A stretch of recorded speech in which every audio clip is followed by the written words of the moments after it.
আজ কথা বলবো কার্যের লক্ষণ নিয়ে।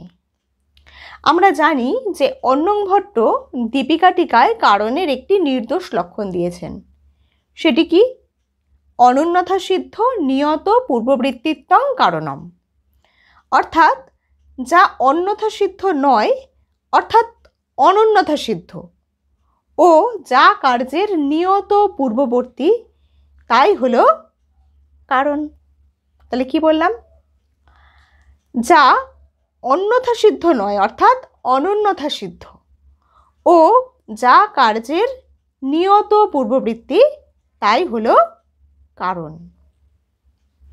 তাহলে কি বোঝা গেল? যে কারণ হতে গেলে তাকে অন্যথা সিদ্ধ হলে চলবে না।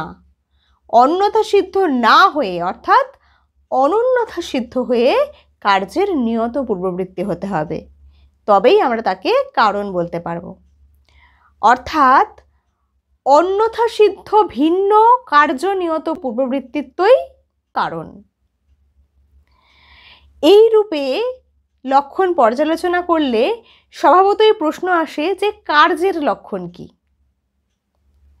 যার উৎপত্তির জন্য কারণ স্বীকৃত এবং যার উৎপত্তির জন্য কারণ এত মহৎ, এত গুরুত্বপূর্ণ, সেই কার্যই বা কীদৃশ বস্তু?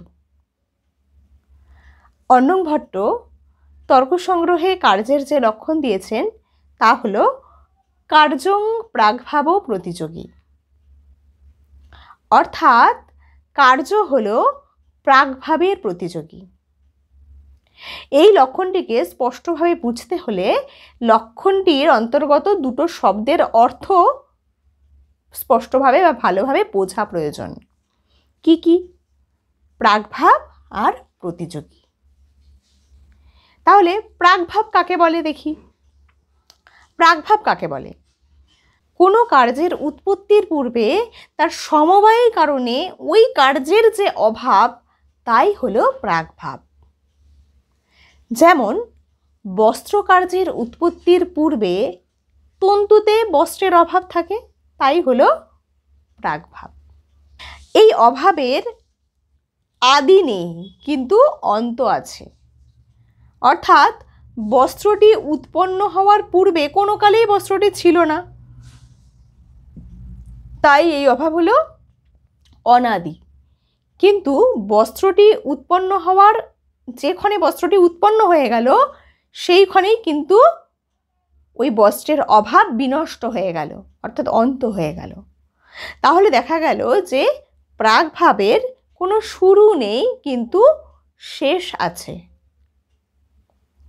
এবার দেখা যাক যে প্রতিযোগী কাকে বলে। যস্য অভাবঃ স্বপ্রতিযোগী, অর্থাৎ যার অভাব তাই হলো প্রতিযোগী। ধরা যাক ঘটের অভাব, তাহলে এই ঘটের অভাবের প্রতিযোগী কি হবে? ঘটের অভাবের প্রতিযোগী হবে ঘট। তবে শুধু যে অভাব পদার্থেরই প্রতিযোগী হয়ে থাকে তা নয়, সম্বন্ধের ক্ষেত্রেও হয়। যে যে সম্বন্ধে থাকে সে সেই সম্বন্ধের প্রতিযোগী হয়। যেমন সংযোগ সম্বন্ধে ভূতলে ঘট আছে, এই উদাহরণে সংযোগ সম্বন্ধের প্রতিযোগী কি হবে? ঘট। তবে কার্যের লক্ষণ প্রসঙ্গে অভাবের প্রতিযোগী হলো প্রাসঙ্গিক। তাহলে কি জানলাম? যে কার্য বলতে কি বোঝায়? যার উৎপত্তি হয় তাই হলো কার্য।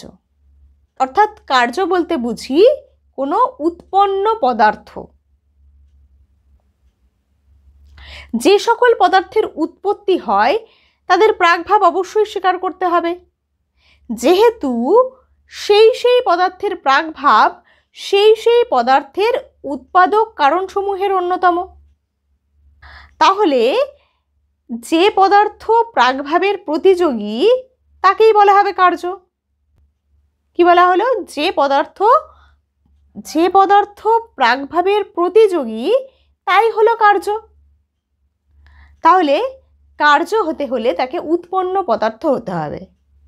উৎপন্ন হয়নি এমন কোনো পদার্থকে কিন্তু কার্য বলা চলবে না। তাহলে উৎপন্ন পদার্থই হলো কার্য পদার্থ।